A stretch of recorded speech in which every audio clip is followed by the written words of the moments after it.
Every country on earth at the moment is reforming public education. There are two reasons for it.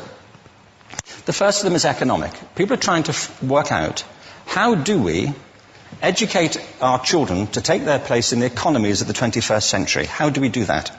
Given that we can't anticipate what the economy will look like at the end of next week, as the recent turmoil is demonstrating. How do we do that? The second, though, is cultural. Every country on earth is trying to figure out, how do we educate our children so they have a sense of cultural identity and so that we can pass on the cultural genes of our communities while being part of the process of globalization. How do we square that circle? The problem is they're trying to meet the future by doing what they did in the past. And on the way, they're alienating millions of kids who don't see any purpose in going to school.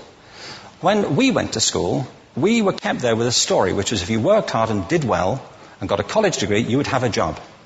Our kids don't believe that. And they're right not to, by the way. You're better having a degree than not, but it's not a guarantee anymore. And particularly not if the route to it marginalizes most of the things that you think are important about yourself. Some people say we have to raise standards as if this is a breakthrough. You know, like, really, yes, we should. Why would you lower them? You know, I mean, I haven't come across an argument that persuades me of lowering them. But raising them, of course we should raise them. The problem is that the current system of education was designed and conceived and structured for a different age. It was conceived in the intellectual culture of the Enlightenment and in the economic circumstances of the Industrial Revolution. Before the middle of the 19th century, there were no systems of public education. Not really. I mean, you could get educated by Jesuits, you know, if you had the money. But public education, paid for from taxation, compulsory to everybody and free at the point of delivery, that was a revolutionary idea. And many people objected to it. They said it's not possible for many street kids, working class children, to benefit from public education. They're incapable of learning to read and write, and why are we spending time on this? So there's also built into it a whole series of assumptions about social structure and capacity. It was driven by an economic imperative of the time, but running right through it was an intellectual model of the mind, which was essentially the Enlightenment view of intelligence. That real intelligence consists in the capacity for a certain type of deductive reasoning and a knowledge of the classics originally, what we come to think of as academic ability. And this is deep in the gene pool of public education, that there are really two types of people, academic and non-academic, smart people and non-smart people. And the consequence of that is that many brilliant people think they're not, because they've been judged against this particular view of the mind. So we have twin pillars, economic and intellectual. And my view is that this model has caused chaos in many people's lives. It's been great for some. There have been people who have benefited wonderfully from it. But most people have not. Instead, they suffer this. This is the modern epidemic, and it's as misplaced and it's as fictitious. This is the plague of ADHD. Now, this is a map of the incidence of ADHD in America, or prescriptions for ADHD. Don't mistake me here. I don't mean to say there is no such thing as attention deficit disorder. I'm not qualified to say if there is such a thing. I know that a great majority of psychologists and paediatricians think there is such a thing. But it's still a matter of debate. What I do know for a fact is it's not an epidemic. These kids are being medicated as routinely as we had our tonsils taken out. And on the same whimsical basis, and for the same reason, medical fashion. Our children are living in the most intensely stimulating period in the history of the earth. They're being besieged with information and calls for their attention from every platform, computers, from iPhones, from advertising holdings, from hundreds of television channels. And we're penalizing them now for getting distracted. From what? You know, boring stuff. At school, for the most part.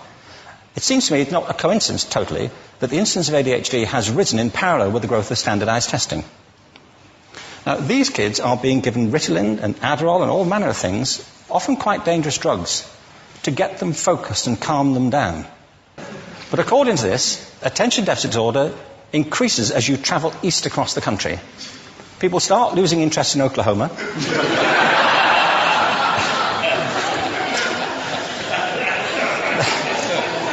They can hardly think straight in Arkansas. And by the time they get to Washington, they've lost it completely. And there are separate reasons for that, I believe. It's a fictitious epidemic. If you think of it, the arts, and I don't say this exclusively of the arts, I think it's also true of science and of maths, but I say about the arts particularly because they are the victims of this mentality currently, particularly. The arts especially address the idea of aesthetic experience. An aesthetic experience is one in which your senses are operating at their peak, when you're present in the current moment, when you're resonating with the excitement of this thing that you're experiencing, when you are fully alive.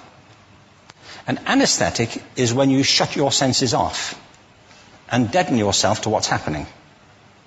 And a lot of these drugs are that. We're getting our children through education by anesthetizing them. And I think we should be doing the exact opposite. We shouldn't be putting them asleep. We should be waking them up to what they have inside of themselves. But the model we have is this.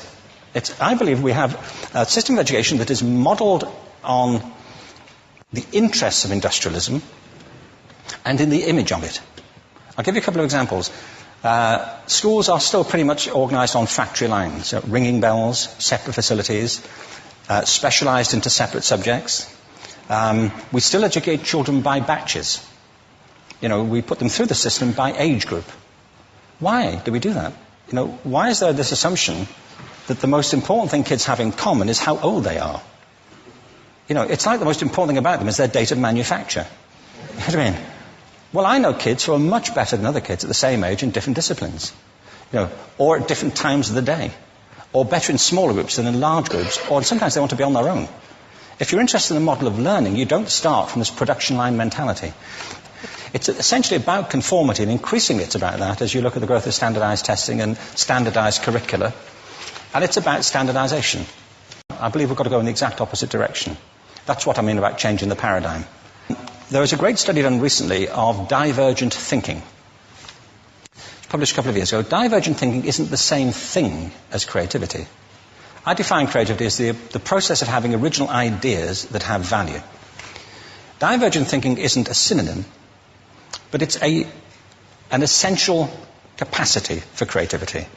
It's the ability to see lots of possible answers to a question, lots of possible ways of interpreting a question, to think what Edward de Bono would probably call laterally, to think not just in linear or convergent ways, to see multiple answers, not one. So, there are tests for this. One kind of cod example would be, people might be asked to say, how many uses can you think of for a paperclip? Well, those routine questions. Most people might come up with 10 or 15. People who are good at this might come up with 200. And they do that by saying, well, could the paperclip be 200 foot tall and be made out of foam rubber? Does it have to be a paperclip as we know it, Jim? Now, there are tests for this, and they gave them to 1,500 people. This is in a book called Breakpoint and Beyond. And on the protocol of the test, if you scored above a certain level, you'd be considered to be a genius at divergent thinking. Okay?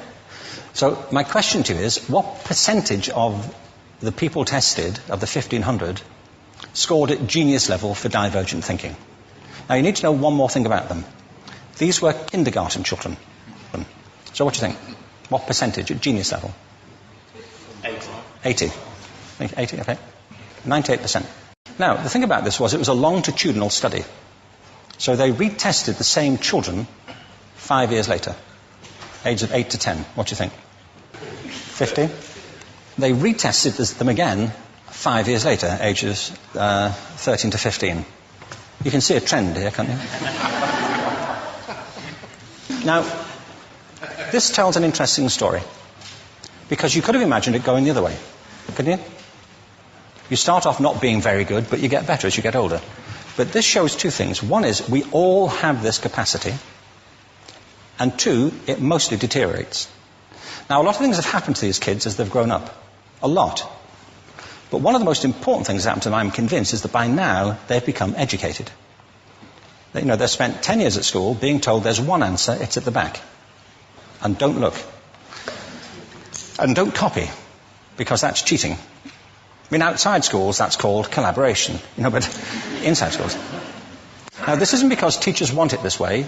It's just because it happens that way.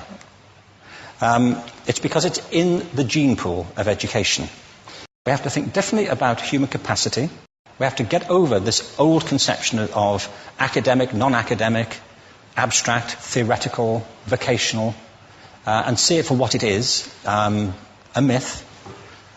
Secondly, we have to recognise that most great learning happens in groups, that collaboration is the stuff of growth.